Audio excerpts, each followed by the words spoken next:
Welcome to ISR 9 news.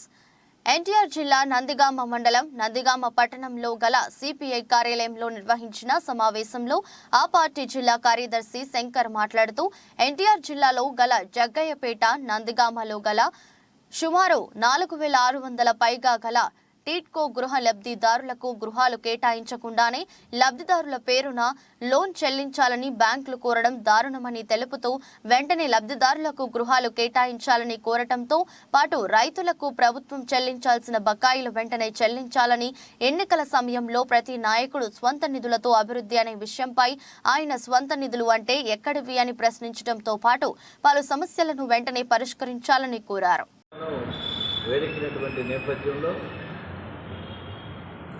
NTR జిల్లా యావత్తు కూడా నియోజకవర్గాల ఇన్ఛార్జీల హామీలతోటి వేసవికాలం రాకముందే నియోజకవర్గాలు మాత్రం వేడెక్కిపోతుంది. నందిగామ, జగ్గయ్యపేట నియోజకవర్గాలను పరిశీలిస్తే ప్రజలకు ఇచ్చేటువంటి వాగ్దానాలన్నీ కూడా తుంగలో తొక్కినటువంటి పరిస్థితి. ఇవాళ ఇసుక తవ్వకాలను పరిశీలించిన, మట్టి తవ్వకాలను పరిశీలించిన, రాబోయేటువంటి కాలంలో ఒక జాతీయ విపత్తుకి, ఘోరమైన విపత్తుకి దారితీసేటువంటి పరిస్థితులు మనం రాబోతున్నాయి. మన ప్రాంతాన్ని భూగర్భ జలాలు అడుగంటినటువంటి నేపథ్యం, ఇసుక తవ్వకాలు పరిమితులకు మించి లోతుగా వెళ్ళటం వల్ల రాబోయే అతి త్వరిత కాలంలోనే నందిగామ, జగ్గయ్యపేట ప్రాంతాల్లో అక్రమ తవ్వకాల వల్ల నీటి కొరత ఏర్పడేటువంటి ప్రమాదం ఇవాళ బెంగళూరు ప్రజలు అనుభవిస్తున్నారు. కాబట్టి మరి ఉన్నటువంటి ప్రజాప్రతినిధులు కానీ, రాజకీయ నాయకులు కానీ ఎవరికైనా స్పందన ఉందా అని చెప్పేసి మేము అడుగుతున్నాం. రాబోయే ప్రమాదాన్ని గుర్తించాల్సినటువంటి బాధ్యత ఎమ్మెల్యేలకు కానీ లేదా రాజకీయ పార్టీల నాయకులకు కానీ ఉందా లేదా అని చెప్పేసి అనేక వాగ్దానాలు చేశారు ఎన్నికల్లో. వారు టిట్కో ఇల్లు, నందిగామలో, జగ్గయ్యపేటలో ఇల్లు అలాట్మెంట్స్ కాకుండానే కిస్తీలు కట్టాలని చెప్పి నెల వారి తాకీదులు వస్తున్నటువంటి పరిస్థితి.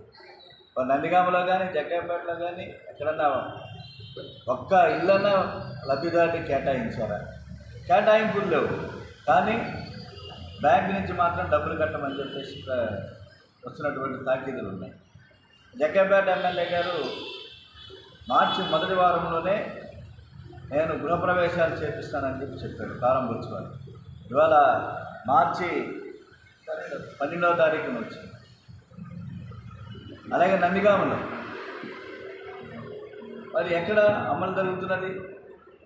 గుడివాడలో గృహప్రవేశాలు జరిగినాయి, కొడాలి నాని, మంగళగిరిలో జరిగినాయి.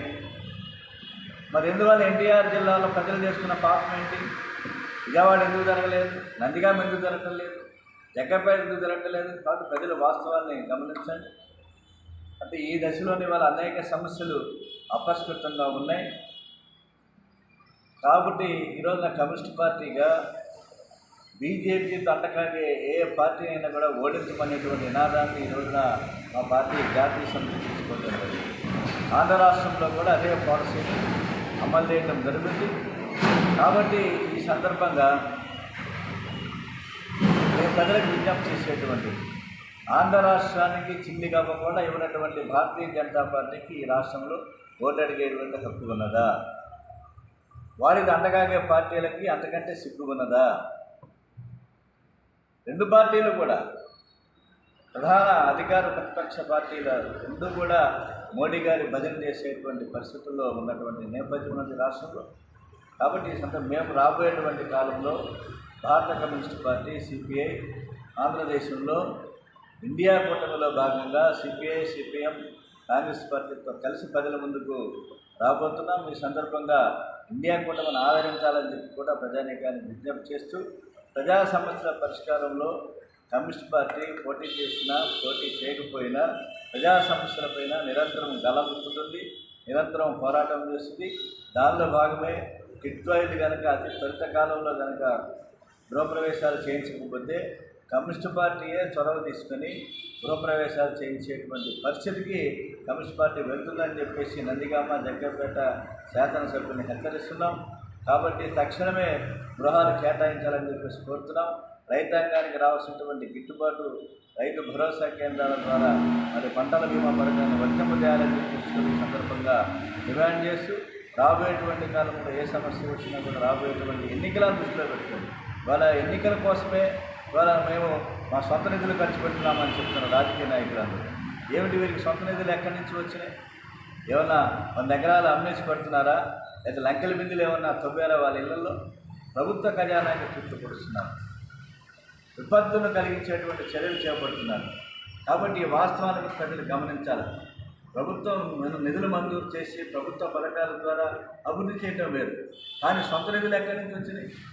ఎలా వస్తున్నాయి సొంత నిధులు? సొంత నిధి అనేది ఏర్పాటు చేశామని చెప్తున్నారు, అభివృద్ధి అనేటువంటి. కాబట్టి ఈ వాస్తవానికి ప్రజలు గుర్తించాలి. లంకె బిందులు లేవు దగ్గర ఇది ప్రజాధనం, అక్రమంగా సంపాదించిన ధనం. ఆ ధనంతో ఇవాళ మేము ప్రజాహిత కార్యక్రమాలు చేస్తామని చూడటమంటే అది ట్రాష్ అని పెద్ద ట్రాష్ అని చెప్పి చెప్తూ రాబోయేటువంటి కాలంలో ఇండియా కూటమిని బలపరచాలని చెప్పి ఆ వైపుగా ప్రజలు చైతన్యం అవ్వాలని చెప్పి ధనస్వామ్యానికి ప్రజాస్వామ్యానికి జరిగే పోటీలో ప్రజాస్వామ్యానికి పెద్దపీట వేసి ఓటు విలువను సక్రమంగా వినియోగించుకోవాలని చెప్పేసి సిపిఐగా ప్రజలకు విజ్ఞప్తి చేస్తుంది.